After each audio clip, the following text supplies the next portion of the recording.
শুরুতে আমরা লগ্নজিতা চক্রবর্তীর খবরের দিকে নজর রাখবো, কারণ তাকে হেনস্থার অভিযোগ।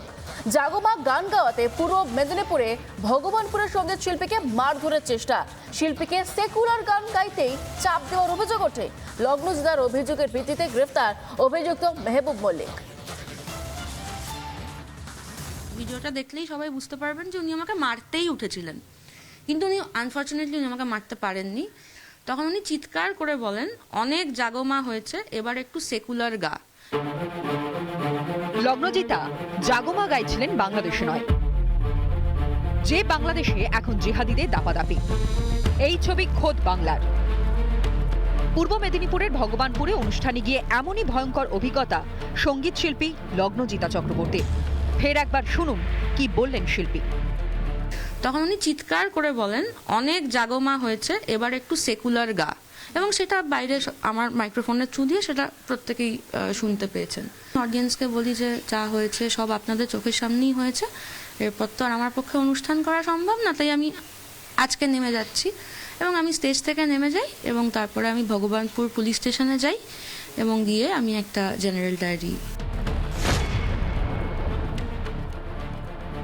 যে বাংলার যে সংস্কৃতি, সেই সংস্কৃতি আস্তে আস্তে মেটানোর, ক্ষতি করার কেউ কি চেষ্টা করছেন? মমতা বন্দ্যোপাধ্যায় নিজেকে শিল্পী বলেন, ছবি আঁকেন, বই লেখেন, গান লেখেন।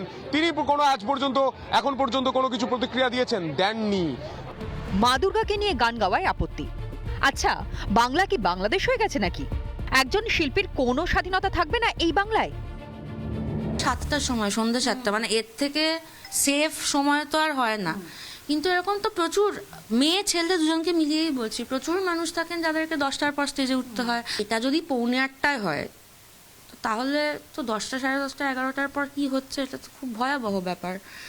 স্টেজটা আর্টিস্টের বাড়ি, ঘর, মন্দির, মসজিদ, চার্চ। রাজ্যে এই ঘটনার প্রতিবাদে সরব সমাজের বিশিষ্টরা। যে ঘটনাটি লগ্নজিতার সাথে ঘটেছে সেটার জন্য শিল্পী হিসেবে তো আমি লজ্জিত বটেই, মানুষ হিসেবেও লজ্জিত। যে মানুষ হিসেবে আমরা খুবই একটা নীচতার পরিচয় দিচ্ছি সর্বক্ষেত্রে। যারা এই ধরনের ঘটনা ঘটাচ্ছে তাদের মান এবং হুঁশ নেই। বাংলাদেশে পুড়ছে শিল্পীদের ঘরবাড়ি, জিহাদিদের ডেরায় এখন পুড়ছে বাদ্যযন্ত্র। তাহলে কি বাংলাদেশের হাল এখন পশ্চিমবঙ্গে? এত বাংলাদেশ থেকে উৎসাহিত হয়ে মৌলবাদীদের কাজ। গতকাল রাত্রেই শঙ্কুতম পণ্ডার ফোন থেকে লগ্নজিতা মহোদয়া তার সঙ্গে কথা বলেছে, তার পাশে দাঁড়ানোর আশ্বাস দিয়েছে। এই দিন যে আমাদের দেখতে হচ্ছে, এর থেকে আমাদের মরণ হওয়া ভালো ছিল। সব অশান্তির মূল, সব সমস্যার একটা সমাধান। দয়া করে কেউ আমার এই কথাকে রাজনৈতিকভাবে নেবেন না, কিন্তু এটা বাস্তবিক। কারণ রাষ্ট্রশক্তির মদতেই তারা এই কাজগুলো করতে পারছে। পুলিশ এফআইআর নিতে চায়নি। মা দুর্গাকে নিয়ে গান গাওয়া যাবে না এই রাজ্যে? জাগমা গান সাম্প্রদায়িক? শিল্পীর কণ্ঠরোধের অভিযোগ। এখন কোথায় প্যাটিস বিপ্লবীরা? জিহাদি শক্তিকে কারা প্রশ্রয় দিচ্ছে বাংলায়? রিপাবলিক বাংলা। নানা ধরনের কন্টেন্ট দেখার জন্য লাইক করুন, শেয়ার করুন আমাদের ফেসবুক পেজ, সাবস্ক্রাইব করুন আমাদের ইউটিউব চ্যানেল। পাশাপাশি অন্যান্য ব্রেকিং নিউজের জন্য অবশ্যই চোখ রাখুন রিপাবলিক বাংলায়।